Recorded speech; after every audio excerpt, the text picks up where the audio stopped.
திருச்செந்தூர் தாலுகா பேரிகுடியிருப்பு அருள்மிகு கற்களையனார் கோயில் சம்பந்தமாக இரு சமுதாயத்துக்கிடையிலே பிரச்சனைகள் வருவதாக வதந்தி நடந்து கொண்டிருக்கிறது. இது உண்மையிலே சமுதாய பிரச்சனை இல்லை.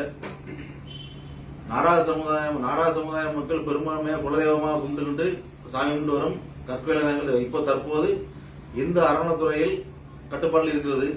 இந்த கோயில்ல பூஜை செய்யும் அந்த பூசாரிகளுக்கும் அறநிலைத்துறைக்கு நிர்வாகிகளுக்கும் வழக்கு நடந்து ஒரு பிரச்சனை ஓடிட்டு இருக்கு. இதுல அந்த காலத்துல யாதவ சமுதாயத்தில் ஒரு 13 குடும்பத்துக்காரங்க அந்த பற்றக்காரங்களுக்கு ஒரு பரிவார தெய்வங்களுக்கு அந்த சம்பிரதாயப்படி நம்ம ஊர்ல அந்த பழைய கால சம்பிரதாயப்படி அவங்களுக்கு அந்த பரிவார தெய்வங்களுக்கு பூஜை பண்ணுவதற்கு பொருட்கள் கொடுத்தவங்களுக்கு அந்த காலத்துல அனுமதி இருக்கு. அதை சம்பிரதாயம் பண்ணிட்டு இருக்காங்க. இதுல அந்த உத்தரவு கேட்கும் போது அவங்க அந்த பூசாரிகள் கோர்ட்ல இருந்து அவங்க கோயில்களால் கவர்மெண்டால் நிர்வாகிப்பட்ட பூசாரிகளால் தான் செய்யப்படுங்கிற ஒரு கருத்தை பெருசா திரிச்சு அது வேற பிரச்சனையை கொண்டு போயிட்டாங்க. இது நாடார்களுக்கு யாராவது எந்த பிரச்சனையுமே கிடையாது. அப்படி ஒரு வதந்தியை கிளப்பாதீங்க. கள்ளரோட்டு திருவிழால அந்த அவங்களுக்கு என்னென்ன சம்பிரதாயப்படி செய்யணுமோ அதை செய்ய சொல்லி அறநிலையத்துறையை அவங்க முன்னால பேசி எல்லாம் முடிக்கப்பட்டது.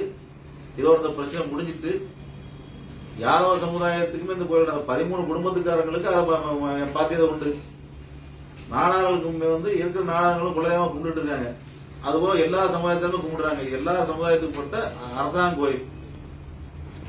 இந்த பிரச்சனை இதோட முடிச்சுட்டு எல்லாருமே கலருள்ள திருவிழா கலந்துக்கிட்டு சிறப்பாக முடிச்சிருக்கணும். யாருமே எந்த ஒரு இதுவும் இனிமேல் இந்த வலைதளங்கள் வாட்ஸ்அப்ல யாரும் போட்டா கோயில் சார்பாகவும் நடவடிக்கை எடுத்துருங்க.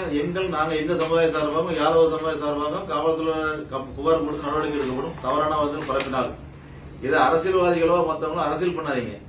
இது ஒரு தெய்வங்கள் கும்பிடுற எல்லாருமே கும்பிடுற இடம். இதுல அந்த கட்சி இந்த கட்சி புதுசு அரசியல் புகுத்தாதீங்க. இந்த பிரச்சனையோட நினைவோட முடிஞ்சிட்டு நேரத்தையே முடிஞ்சது. திரும்ப வலைதளம் கிளம்புனதுனால இப்ப நான் தமிழ்நாடு நாடாசங்க தலைவர் முத்துரமே அவங்க பேர்ல ஒரு போஸ்ட் போட்டிருந்தாங்க. அதனால அவரையும் கூப்பிட்டு வச்சு அவருக்கும் விளக்கங்களும் சொல்லியாச்சு. இதை இன்னும் நிறைய விஷயங்கள் பாரம்பரியமா இருக்கிற விஷயங்கள் அவங்க யாதவ சமயத்துல அந்த 13 பற்றக்காரங்களும் அந்த பூஜை வழிமுறை சம்பிரதாயப்படி செய்யறதுக்கு 1994 அந்த ஈஓ ஆபீஸ்ல போட்டு எல்லாமே அவங்களும் ஒரு பண்ணியிருக்காங்க.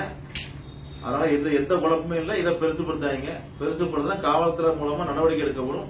அந்த இரு சமூகத்திலும் வருத்தப்படாங்க. யார் மேலும் பாதிப்பு வருத்தப்படாங்கிறத தெரிவித்துக் கொள்கிறோம். எல்லாரும் அனைவருமே கலர்வெட்டு திருவிழா கலந்து கொண்டு ஐயர்கள் பெற்றுக் கொள்ளுமாறு தாழ்மையிடம் பணிவுடன் கேட்டுக்கொள்கிறேன்.